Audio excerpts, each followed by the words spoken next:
had you heard the quote that if I play, I will play to win? Yeah. So here we are fighting against 14 lakh aspirants, J aspirants. So here let's continue the series of second series of limits, and here I am going to teach the limits ahead of the basic. So अगर आपने basic का first video नहीं देखा तो आप जाके देख लीजिए. तो ये सेकेंड वीडियो है, second part of the series. Here I will take one question which can revise all the series. So let's start limits in 5 minutes. Okay. So if I ask limits x approaches to 1, what will be? So yes sir, आप क्या कर दो, 1 की actual value डाल दो, 1 plus, okay, 1 plus की actual value डाल दो. क्या है सर? 1 plus H. ओ होशियार हो सर आप. और नीचे भी क्या कर दो, 1 की एक्चुअल वैल्यू डाल दो. ओके, तो यहाँ पर हो जाएगा h, यहाँ पर हो जाएगा 0.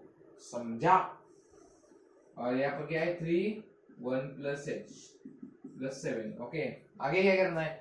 सो आगे सर 0 की अप्रोक्सीमेटली वैल्यू लेनी है. ये जो अप्रोच है इसकी अप्रोक्सीमेटली वैल्यू इस इक्वेशन में ले लो. ये क्या हो जाएगा 0. हाँ, आप इसको सिंप्लीफाई भी कर सकते हो, पर मैं डायरेक्ट भाई, टाइम इज वैल्यूएबल. ये 0, ये 0, ये क्या हो जाएगा 2 प्लस 1 बाय 10, ये 3 बाय 10. आंसर आएगा 0.3. So listen, this 0.3 is original 0.3. No, this is 0.3 plus. मतलब 0.3 के 0.3 का भी राइट हैंड नेबर. मतलब देखो कितना छोटा नंबर है, और इसी छोटे नंबर के लिए हमने क्या इंट्रोड्यूस किया था सर? लिमिट्स. सो आगे क्या सर? क्या लिमिट्स इतना ही है? इतना इजी होता तो क्या सीडी में होता भाई. तो लिमिट्स में आते हैं 7 ब्रदर्स. कौन से ब्रदर्स? 7 ब्रदर्स. तो इन 7 ब्रदर्स को आपके पहचान करा देता हूं. ओके, डरना मत भाई, क्योंकि अगर आप डर गए तो मैं क्या करूंगा ना. समझा? जगह ही नहीं भाई. खाली को याद रखता हूं. ओके, 7 हो गए या देखो तो सर 7 हो गए सर. आगे क्या है? ओ, ये है 7 ब्रदर्स. अब देखो, ये 7 ब्रदर्स को हम कहते हैं इनडिटरमिनेंट. क्या कहते हैं? स्पेलिंग देख लो भाई, मुझे नहीं आता. ऐसा नहीं है. इस 7 ब्रदर्स को कहते हैं इनडिटरमिनेंट. क्यों? तो सर इन 7 ब्रदर्स और इन 7 इनडिटरमिनेंट्स की वैल्यू हर इक्वेशन में चेंज होती रहती है. चेंज होना ही पड़ता है, चेंज होती है, इसलिए इन्हें इनडिटरमिनेंट्स कहते हैं. एक एग्जांपल देता हूं. Sine limitation sine x approaches to 0, x by x equals to 1 होता है. ये एक फॉर्मूला है, मैं आपको आगे समझाऊंगा, पर अभी के लिए this is a formula for you. This formula is provided for you. So related this formula, I will give you a question. The question is that limitation x approaches to 0 sin 3x by x आपको पूछा है. तो sir मैं क्या करूंगा? Sir हम तो होशियार है, ये फॉर्मूला दिया है. ओके, इस sin 3x को 3x से डिवाइड कर देंगे, ओ इनटू मल्टीप्लाई कर देंगे, बाय क्या आ जाएगा? x आ जाएगा. समझा? ये 3x क्या है? sin x by x 1 हो जाएगा. x कैंसिल हो जाएगा. आंसर क्या आया? 3. सर आंसर आ गया. इसमें क्या डिफिकल्ट है?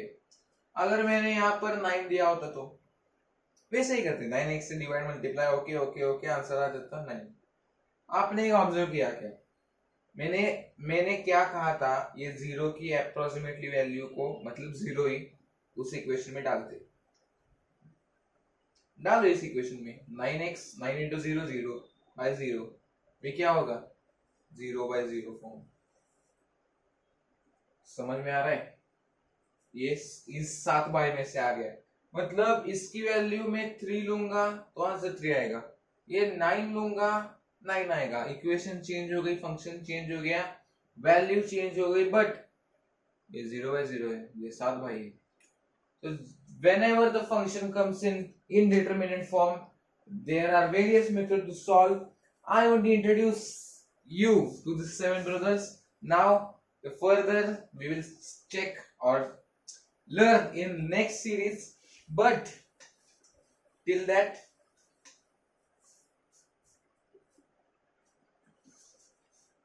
आपको ये समझा क्या कि वैसे ही इसका भी है, इसका भी, मतलब ये जो 7 बाई है वो कभी भी कहां पर भी आ गए, आपको डायरेक्ट सब्स्टिट्यूशन मेथड नहीं लगाना। सब्स्टिट्यूशन मेथड माने ये लिमिट, ये 0 को डायरेक्ट फंक्शन में सब्स्टिट्यूट कर देने का और आंसर आता है। पहले सब्स्टिट्यूट करना भाई करना। अगर आंसर इस फॉर्म में आ गए, इंडिटरमिनेट फॉर्म में, वही पे रुक जाने का, वही पे क्या करने का, तो मेरा अगला वीडियो देखने का। तब तक समझाता हूं मैं, तब तक के लिए bye bye, tata, see you.